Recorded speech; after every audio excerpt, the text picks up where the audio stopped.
Hello everybody and welcome to a new player guide for Lucius Galloway, the Seeker from the Drowned City expansion. Well, one of the two Seekers, but Agatha Crane is a little bit special. We're going to get to her later on in the month. But Lucius is here with a stat line of 2415, and he has an ability where, as a reaction, after you successfully evade an enemy by 2 or more, discover one clue at your location, limit once per round. Elder Sign effect is +1 for each enemy at your location, and he soaks for 8 and 6. This 6 horror is going to be something that you're going to need to be aware of if you are playing Lucius Galloway with a limited collection when we get to his weakness, which is just below me. I built this deck using just a copy of the revised core set and a copy of the Drowned City. If you have more cards that from other cycles that you want to throw in this deck, feel free to experiment. But I'm not going to be talking about those cards here. Instead, I'm only going to be talking about Lucius with the revised core and the Drowned City, which is his cycle that he was released in. His deck building size is 30. His deck building options are Seeker cards level 0 to 5, Rogue cards level 0 to 2, and Neutral cards 0 to 5. Very easy deck building, very simple style of play, and he also has one of each of his signatures and nice and simple. I'm going to read all the cards, then we're going to get into kind of breaking all this stuff down and before we actually go into the deck list. And speaking of, I probably need to do some time codes. Let me get a little pad of paper ready. Book of Verse is his signature asset. It's a 2-cost item tome. Commits for 2 wild. Uses 1 inspiration. Replenish this inspiration the first time you discover a clue each round. As a reaction, after you revealing chaos tokens during a skill test, spend 1 inspiration. You get +1 skill value for this skill test. If you succeed by exactly 0, draw 1 card. So this is a really nice way for you to have some protection during skill tests. It's also really nice for things like Rotting Remains, a treachery that if you fail by, for each point you fail by, you take a horror, and you can fail by 3, which is pretty bad when you only have 6. So every time that you fail by, you can actually use this to protect yourselves during treacheries like Rotting Remains, which can be a really nice thing to mitigate some value for that, because it doesn't matter if you succeed or not. It's giving you +1 skill value for this test after you reveal tokens, which you can use to mitigate some horror from Rotting Remains or Grasping Hands if you do happen to fail one of those. Dreams of the Flood is the signature weakness. Revelation, put Dreams of the Flood into play in your threat area. Force, the first time you discover 1 or more clues during your turn, take 1 horror and shuffle Dreams of the Flood into your deck. This is kind of spooky because odds are you're going to want to be discovering clues. And this is a good way for you to take lots of chip horror over the game and also eat draws as it goes. In this deck, we're not really running a lot of healing horror. I have the 2 copies of Forensics Kit, which we'll get to once we actually start breaking down the cards in the deck. And that's kind of it at level 0. Apart from 3 neutral cards, it's a myriad card that you can run Short Rest. I'm not running Short Rest in this deck, but I do think that it's worthy of a shout out. If you are worried about the horror, consider those 3 copies of Short Rest if you do not have a bigger collection. There are some things we can do in the upgrades, but it's one of those things where this deck, while it has draw, doesn't have the draw potential of a full collection deck. So it means you might not be drawing it a lot, but it is going to be one of those things that you're going to want to be having Dreams of the Flood in the back of your mind when you are playing. So that's where things like Forensics Kit, Short Rest if you want to, and our upgrades are going to come into play. Lucius Galloway, you might have noticed I haven't talked about him yet, is actually a very simple play pattern, right? You have 4 book, so you can take advantage of Seeker cards really well, which is good because he's Seeker 0-5. He also has 5 foot, which is also nice because it allows you to take advantage of Rogue cards 0 to 2, and also be able to use those foot scores, like the foot cards, like for example, well they're not really here in the core set that much. We have Backstab, that we can take advantage of. But when you get a bigger collection, there's going to be things also like Lockpicks, which I'm pretty sure made this deck list. I hope it did. It was probably on the page. Hopefully I included it.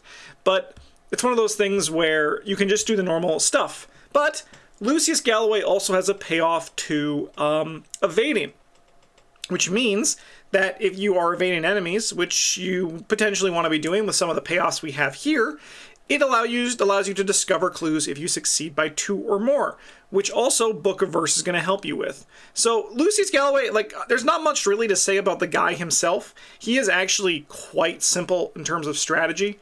Just get clues, evade enemies when they show up, seek out enemies to evade if your kit's built around it, and just have fun slowly taking advantage of the game. And also try not to die of horror, which can be the little fun challenge that he can provide. Let's break down the cards in his deck, starting with the cards in the core set. 2 copies of Flashlight and 2 copies of Magnifying Glass. These are your tools that you're going to be using to investigate and have just an easier time investigating. You do have 4 book, but you know what's better than 4 book? 5 book. There's not really much payoff to Flashlight here. It's just going to make shrouds lower. So if you're investigating like a 4 shroud location, you can use the flashlights for that. Magnifying Glass, again, is just always good. You're always happy to hold one of these, if not 2 of these in your hands and just kind of go crazy. Dr. Milan Christopher is also here. He gives you +1 book, and after you successfully investigate, you get to gain a resource as a reaction. He soaks for 1 and 2, so he will eat 1 of your Dreams of the Flood hits, which is nice before he goes. But this guy, he does 2 things. Well, he does 3 things. As I mentioned, he just soaks for you. But he also gives you +1 book, and he also just is going to give you resources. If you're playing without the taboo list, and if you are a new player, I highly recommend playing without the taboo list. Dr. Milan Christopher can give you a lot of resources over time, and he is very good at doing that for you. The +1 book is nice. As I mentioned, while you do have 4, 5 is the number that gets really comfortable. The reason for this is if you're playing on standard difficulty, a lot of shrouds are going to sit at 3, like 3 for their shroud, which means that you're going to want to be up 2. The reason for that is, on average, the modifier that you're expected to pull in standard difficulty is roughly -2 earlier in the campaign. It kind of goes to -3, maybe -4 later in the campaign, right? But that's why getting to 5 is really nice, because then also, if with Magnifying Glass and Dr. Milan Christopher, for example, it gets you to 6, which now means you're on average 2 up on 4 shroud locations, right, from the token pulls, which means that you just are going to have more luck just doing basic investigate actions. We call it Book v Shroud here at Playing Board Games, and it's just a good way to just get the job done and just be efficient about it. Last card here on this slide is Pickpocketing. This is a 2-cost talent illicit asset. As a reaction, after you evade an enemy, exhaust Pickpocketing, draw 1 card. This works really nice with Lucius's ability. You're going to be drawing cards while also hopefully getting clues. Anything that basically mitigates the bad feeling of only evading enemies, if you can take advantage of that, that's a really nice thing that Lucius is going to be able to pop off with. In a perfect world, Lucius will want to just carry our enemy around with him and just like slowly, just incrementally get value out of it. And there is a card in the Drowned City expansion that we could potentially take advantage of that later on in this video. Not that much later, though. Next up, we got Backstab. This is what I mentioned earlier. This is a 3-cost tactic event. It's a fight action. This attack uses foot instead of fist. This attack deals +2 damage. Kill something. You're going to have a lot of money because of Dr. Milan Christopher, and this is a good way for you to make use of that. We have some ways to pump up our book on the... Speaking is apparently very hard. We have some ways to pump up our foot on the next slide, which can make Backstab better for higher fight enemies. But this is a good way to just deal 3 damage and delete an enemy that your teammates might not be able to deal with, or if there's an enemy that's too big for you to evade, just backstab it instead. We have a 1 of Elusive. This is a 2-cost tactic event. Fast play only during your turn. Disengage from each enemy engaged with you and move to reveal location with no enemies. This is a very powerful card that allows you to just zoop, teleport somewhere else on the board, and also can get you away from enemies. Very nice. It's a 1 of. It's a nice panic button. Also good in scenarios that require you to suddenly be somewhere else. Elusive can be very good for that. We have Emergency Cash, 2 copies. This is a supply event that's 0 cost. Gain 3 resources. Well, we have Dr. Milan Christopher. We want to be able to pay for things in addition to Dr. Milan Christopher without waiting for Dr. Milan Christopher to pay us back, and Emergency Cash is a nice thing to have there. We also have 2 copies of Deductions. This is a practice skill. Commits for a book, and if it's successful while investigating a location, discover 1 additional clue at that location. This is a thing called Tempo. You might not know about this as a new player, but basically the more times you can compress actions, Deduction gives you an additional clue. So you're basically like, think of it as Deduction is giving you an extra investigate on your investigate action. The more you can do that, the more likely you are to win, and the better it's going to be. So the most you can compress your actions, Deduction is essentially 2 actions for the price of 1. It's a very nice thing, and it's how you get ahead of the game and ultimately win. So yeah, really nice there. Next up, for the last little set of these core set cards, we have 2 copies of Guts, Manual, Dex, and Perception. These are all skills that you can commit 1 to a test, and if it's successful, you draw 1 card. Manual, Dex, and Perception are pretty obvious for where the synergy exists. It helps you get to 7 foot with Lucius if you want to evade something or backstab something. It also replaces itself, which means, well, it's not necessarily card draw, it's like card filtering. Right, like it'll get you to the next point. It's a cantrip. It's a term from Magic the Gathering and also D&D, but it means something else. Perception is also here to just make our book better for investigating and also, once again, just filter through your deck and replace it. Guts is good. Guts is good because it helps us deal with the Mythos deck. Book and Fist are obviously challenged by fighting enemies and investigating locations. Foot is tested commonly by evading, but it's also tested by the Mythos deck. Willpower, or brain as we call it here, is usually only used in the Mythos mitigation. Like the Mythos deck is going to challenge you with it, and in order to mitigate the damage or not to suffer those things, brain is going to be tested, right? So it's going to be the test that the Mythos deck puts against you. Most commonly, especially for Lucius Galloway. This is a way for us to have a better chance at succeeding those tests, which is very good when we have that Dreams of the Flood that can really put a little wrench in our plan.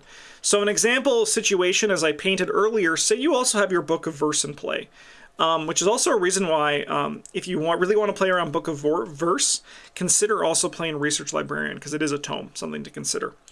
Guts is a way for you, if you commit Guts, you're now up 1 on a Rotting Remains. You draw the -2 because you're playing on Standard. You can use Book of Verse to now take no damage.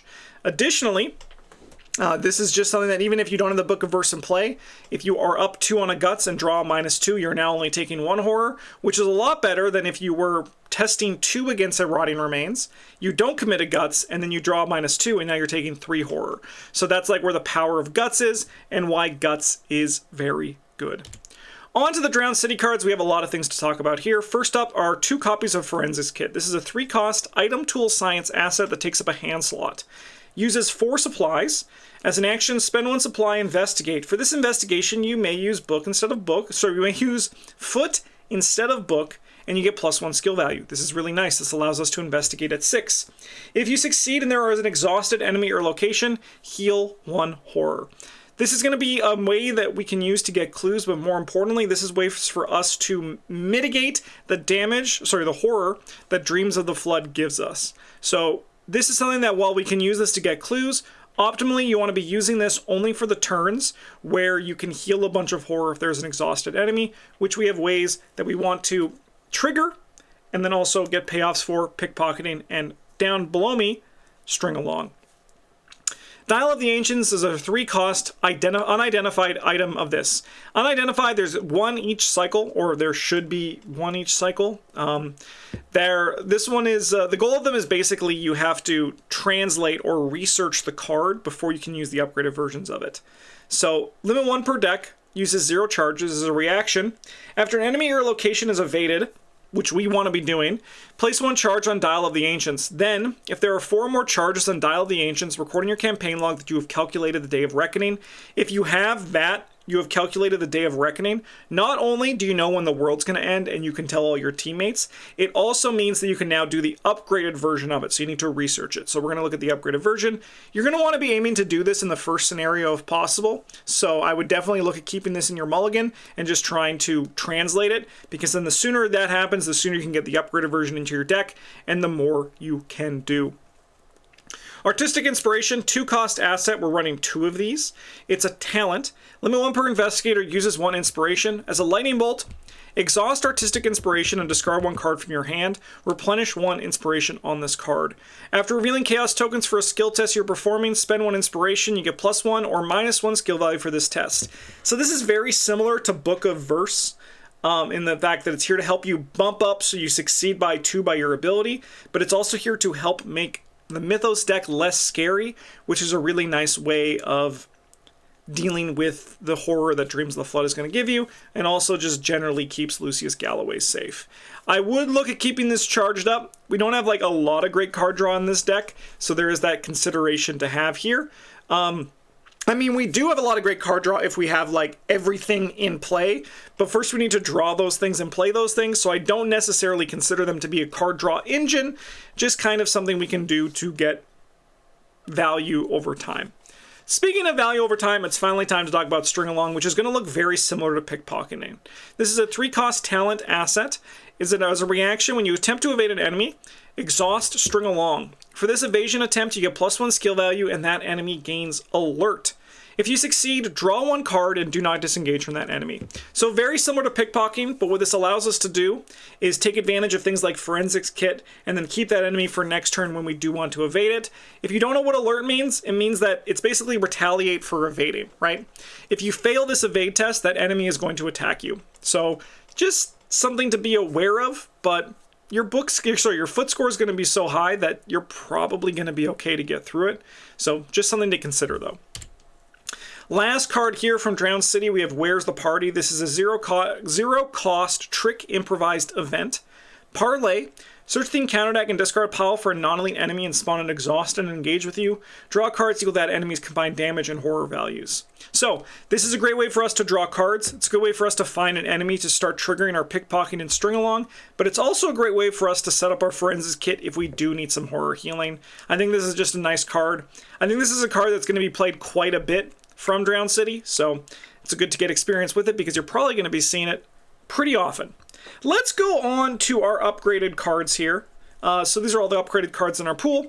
I don't necessarily have like a plan for you to upgrade in. These are just cards for you to check out, pull out of your binders, and kind of just keep on hand to potentially play with. Thank God I did include lockpicks. I am not an idiot. I'm an idiot for other reasons, but I included lockpicks, so I'm going to give myself a pass here. Lockpicks is a 3-cost, 1 experience, item, tool, illicit asset that takes up a hand slot. Uses 3 supplies. If Lockpicks has no supplies, discard it. As an action, exhaust Lockpicks, investigate. Add your foot value to your skill value for this investigation. If you do not succeed by at least 2, remove 1 supply from Lockpicks. We get to go at 9, right? We get to go at 9 without anything else. That's going to pass you a lot of investigate actions, and it's going to do really well for you.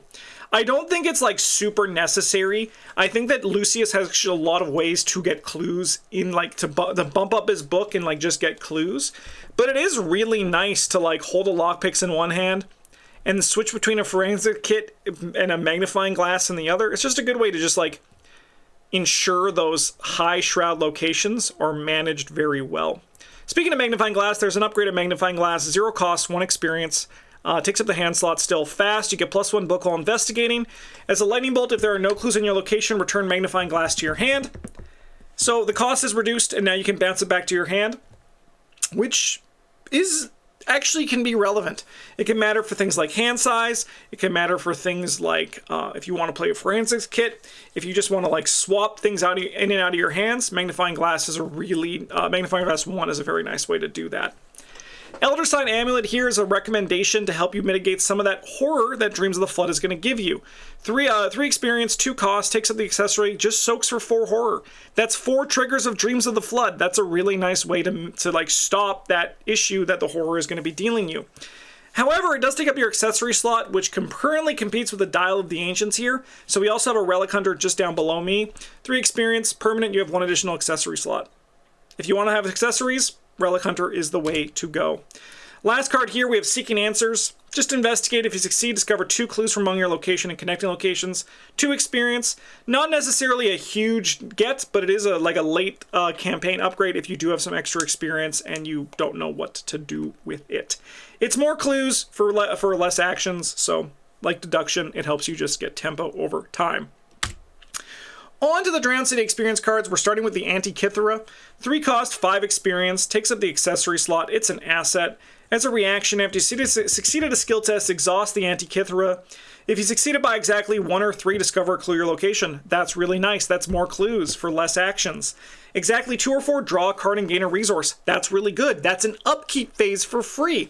Exactly 5, you may take an additional action during your next turn. That's also really good. That's just more actions. It's just a very powerful card. Takes up the accessory slot. So if you don't want to play Dial of Ancients, you could look at like taking the Dial of Ancients of your level 0 deck out, add a Research Librarian, and then upgrade into an Antikythera. Just a plan you could go. However, Upgraded Dial of Ancients is a pretty cool card for Lucius. 3 cost, 4 experience, takes up the accessory slot. Research, so this is the keyword that I mentioned earlier where you need to translate the lower level version before you can add this into your deck. Uses 4 charges, still limit 1 per deck. As an action, fight or evade. When you reveal a chaos token during this attack or evasion attempt, you may spend 1 charge to cancel that token, return it to the bag, and reveal a new one. You may do this any number of times. If this test succeeds, deal 1 damage to the targeted enemy. So that spending charges to cancel the token and return to the bag is cool.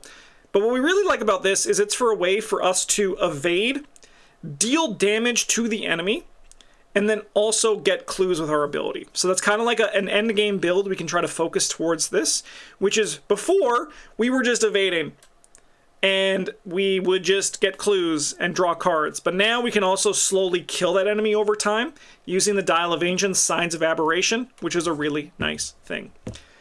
Misdirection. This card, I will say, originally didn't make the cut, but I'm actually super impressed by this card, seeing Travis play it in our Blind Drowned City run. This is a 2 cost, 2 experience, ritual asset that takes up the arcane slot. Limit 1 per investigator, seal +1 or 0. You may resolve this keyword again after you discover the last clue at your location. As a reaction, when an enemy attacks an investigator at your location, exhaust misdirection and release a token sealed here. Cancel that attack, then that investigator may move to a connecting location. Turns out having dodges, which is a core set card in the Guardian class that allows you to just stop an enemy attack, cancel an enemy attack, is very good.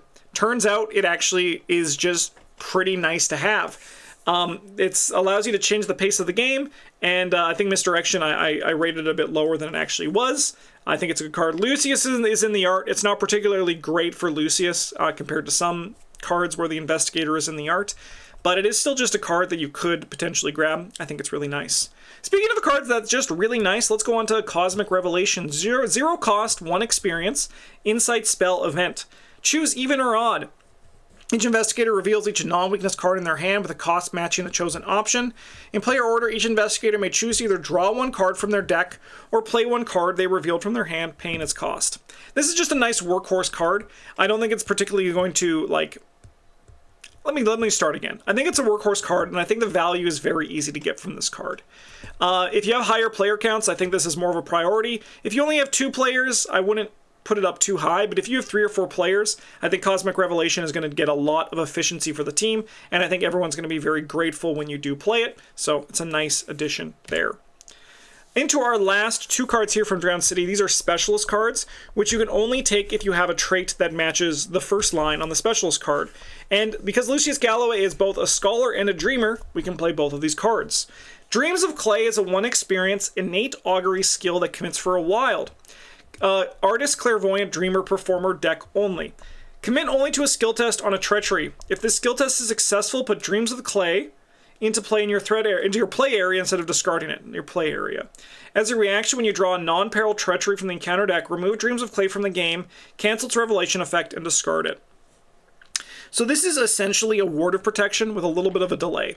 Ward of Protection is a mystic card in your core set that allows you to spend 1 and cancel the Revelation effect of a Treachery, and you take a horror. What Dreams of the Clay does is it means you have to just pass an earlier Treachery test. Well, actually, you don't even need to pass it. If someone at your location takes a Treachery that they're going to pass, you can commit this to them. If they pass, you can still put this into your play area. But, for example, if you are Lucius Galloway and you're faced with a Grasping Hands, which is very good because you have 5 foot compared to the game's 3. You can use Dreams of the Clay to pass it, and then later on, use that Dreams of the Clay to cancel a Rotting Remains, which is very bad for Lucius because you only have 2 brain, 6 horror, and Dreams of the Flood. So that's a really nice, I think a really nice option to consider. We also have Inquisitive, a 1 experience skill. It's innate. Assistant Mystic on a Scholar deck only. If this is successful, the Performing Investigator may succeed by up to 2 more, or down to 2 less, to a minimum of 0. It's something to consider. It makes your ability more likely to hit, but I don't think it's particularly great. But I do want to shout it out here because there is some synergy for Lucius, and you could use it to replace maybe the manual dexes if you're not doing that too much. It's kind of the same thing, but doesn't replace itself. Just something to consider. I don't know if it's particularly great. That is Lucius Galloway. He's a very simple like play pattern. Evade, investigate. Evade, investigate. Maybe throw some moves in there. I think like most investigators, he gets better with a bigger collection. You have ways to manage his weakness a bit better. So if you are worried, again, short rest is another option if you want to bump it up. But I do think that there's a lot of tools presented that you can also help reduce the risk of taking horror by taking less horror and passing more tests. So some things to consider. I think he's really cool. We'll be back next week to talk about Michael McGlenn, who is also a very simple investigator in terms of how his play pattern and his ability is very easy to trigger and get value of. Thanks for watching, everybody. Have a good one. See you next week. And as always, a GG's.